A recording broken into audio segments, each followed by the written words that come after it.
The year is 2010. The Obama administration has promised investment in the nation's infrastructure, fixing highways and improving transit systems all across the country, including investment in high-speed rail. However, in proposing the Recovery and Reinvestment Act, the administration came up against significant opposition to their plans. So, as a way to appease those wanting to save on cost, the Department of Transportation proposed instead a system of high-speed buses, cruising down the nation's highways at speeds of over 100 miles per hour. The plan was genius.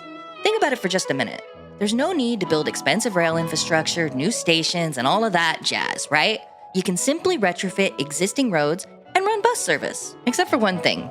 This didn't actually happen. It was a gag done on the satirical news site The Onion.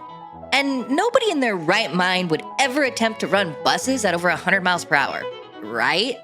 Well, in 2026, the line between satire and reality has been completely obliterated. Here in California, voters approved high-speed rail back in 2008, and in the past year, they've barely begun laying down the first miles of track. Faced with budget cuts from the federal government, delays due to environmental concerns, lawsuits from countless groups, and massive cost overruns, it's unlikely to be completed this century. So what do you do in the meantime? What if you run buses in their own dedicated lanes on the freeways between cities, and you run them at speeds of up to 140 miles per hour?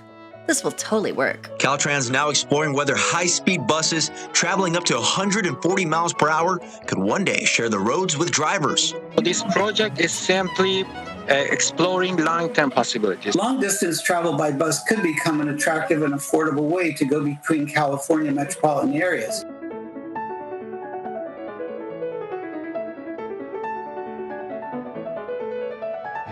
So last year, the California Department of Transportation did a feasibility study on how to run bus service on the state's freeways, retrofitting existing lanes to carry these high-speed buses as a way to improve movement across the state.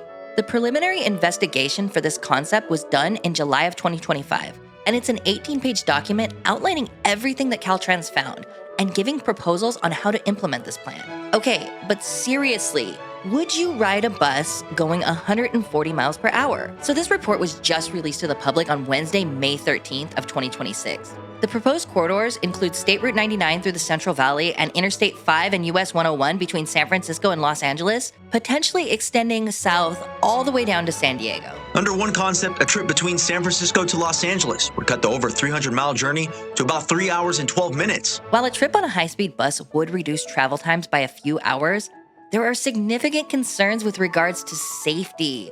A lot of these freeways aren't even designed for car traffic going that fast. So you'd basically have to redo all of the curves and grades to ensure that a gigantic bus barreling down the highway at twice the automobile speed limit can safely take them without crashing. Recently, the project's feasibility manager, Ryan Snyder, discussed the potential of these buses to supplement the state's eventual high-speed rail system, stating that this could connect on the south end and could connect on the north end, so that high-speed rail has more value than it would if it were just a disconnected segment of rail. Given how hard it's been just to build the Merced to Bakersfield segment, this might not actually be the worst idea. I mean, already, if you want to take Amtrak from Los Angeles or San Francisco, often you're gonna be stuck transferring in Bakersfield or Emeryville and getting on a throughway bus. So might as well do the same here and just make it run hella fast. So instead of actually doing something to get the high-speed rail project completed sooner and making it more expansive, they're just gonna cop out and run bus service. I guess it's better than nothing though. Speaking of complicated systems that are way harder to understand than they should be, here's something that actually does the opposite. Let's talk about today's sponsor, Monarch. Most people don't just have one financial account. There's a bank, credit card, maybe subscriptions running in the background, and somehow all of it ends up scattered across different apps with no clear picture of what actually is going on. Monarch fixes that. Everything gets pulled into a single dashboard where accounts, spending, and net worth are all tracked automatically. No bouncing between different apps and browser tabs just to figure out where your money's going. And with this clarity, you'll have much more control over your finances. Instead of overwhelming charts and constant alerts, Monarch breaks down things into something easy to understand: fixed spending versus flexible spending, simple progress indicators, and even explanations when spending changes month to month. It's also private and completely ad-free with connections to over 13,000 financial institutions, so setup takes just a few minutes. If everything feels a little scattered, this is one of those tools that helps bring it all into focus. Start your free trial of Monarch today and get 50% off of your first year using my link below. Just type in code Diana50 at checkout. Now, back to the video.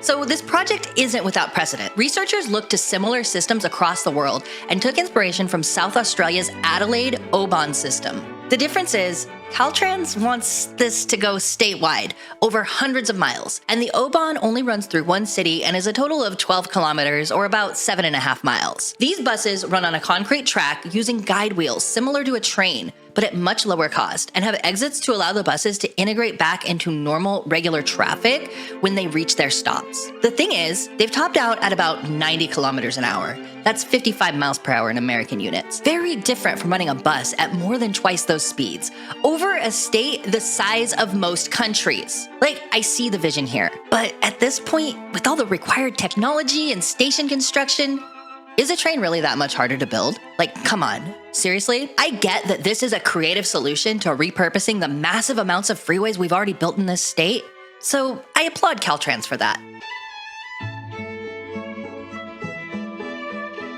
For all of the safety and viability issues that this high-speed bus system has on the surface, CalTrans doesn't ignore them or hand-wave them away. They do outline what needs to be done quite thoroughly in the study. They cited the need to equip the buses with automated driving systems, similar to what you'd get in a train, and they're still determining exactly what type of vehicles they'd commission for this project. Some of the issues are in the designs of buses themselves, and the study mentions issues relating to aerodynamics and how to get the power required to accelerate such a large vehicle to high speeds in a fuel-efficient way. Do you power it on gas, electricity, solar, alternative fuels? There's so many questions here as to even how to power these frickin' things. Other problems come up with regards to tires and braking. The feasibility report concludes that most truck and bus tires are rated for speeds no higher than 88 miles per hour, with significant increases in failure rates once you hit speeds over 90. And the higher you go, the higher the risk you have that a tire will blow out. This could lead to disaster and potential loss of life if they can't properly address it. Not to mention environmental impacts. Debris from tires and dirt on the road is thrown into the air, and the faster you go, the worse it gets. The issues extend to braking systems as well. To slow down from such a high speed, you need much stronger brakes than are on typical commuter buses. The study does cite a potential solution in the Superbus prototype that was developed in the Netherlands. The Superbus is capable of speeds of up to 155 miles per hour and can carry 23 passengers.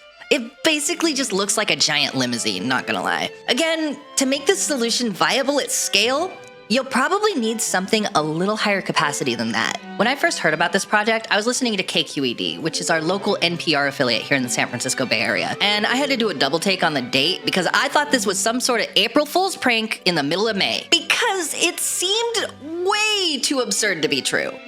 High-speed buses started out over 15 years ago as a goofy joke on The Onion, for God's sake. President Obama announced changes to his proposed Recovery Act today, replacing his National High-Speed Rail Plan with a National High-Speed Bus Plan. The switch to the new buses, which cruise at speeds of up to 165 miles per hour, will save more than $17 billion from the country's recovery budget. In a press conference today, Project Director Alan Peterson called the plan a cost-efficient way of cutting travel times in half. Buses can be retrofitted and modernized for as little as $40. Starting January 1st, you'll be sharing the road with the next generation of buses roaring past you at race car speeds. Get out of the way. The bus of the future is here. Passengers will have the option of purchasing a business class ticket, which guarantees their seat will be at least 5 rows away from the bathroom and will not be situated directly over a wheel well. Last week, lawmakers took an inaugural trip in one of the new models, accelerating to 102 miles per hour within minutes of leaving Washington's Union Station bus terminal. The high-speed bus plan is just the latest initiative aimed at improving America's infrastructure, following last week's high-speed broadband access negotiations with Canada to remove the password from its wireless network. And now,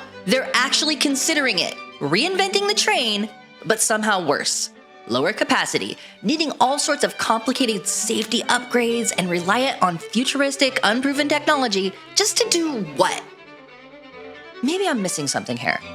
But how is this any better or easier to do than just properly fund a decent rail system?